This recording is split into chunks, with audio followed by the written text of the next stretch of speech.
మీ పేరు చెప్పండి.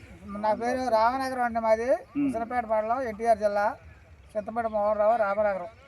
ఓకే, ఇప్పుడు ఈ సాక్షి విత్తనం గణైతే దూరం ఉన్న కాయ మాత్రానికి దగ్గరలో ఉంది. మరి తెగులు కాయ కూడా మచ్చ తెగులు లేదు, మచ్చ తెగులు లేదు, కాయ బాగుంది. ఎకరానికి 30-35 క్వింటాలు సుమారు దిగుబడి వచ్చే సూచనలు కనపడుతున్నాయి.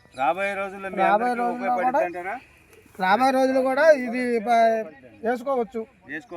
విత్తనం నల్లి కూడా తక్కువ, నల్లి తక్కువ ఉంది, పెరుగుదల బాగుంది, కాపు బాగుంది. ఇప్పుడు మనం చూస్తున్న రోషే గారి తోట ఇప్పుడు చూశారు కదా, అంచనాగా మీకు 30 గంటలు మాత్రం ఖచ్చితంగా 30 గంటలు వస్తాయి.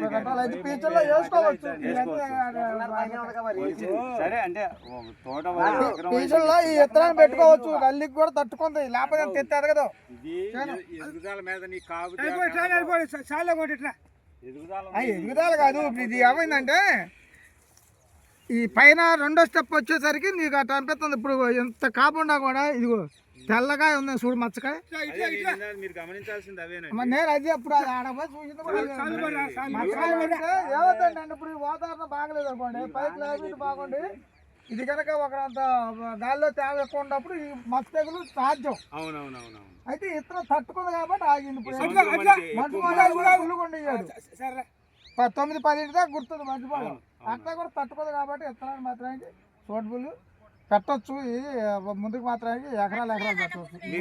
30-35 క్వింటాలు మాత్రానికి పక్కా అండి. Okay, thank you sir. అదే సాధ్యం చేసుకున్నాడు.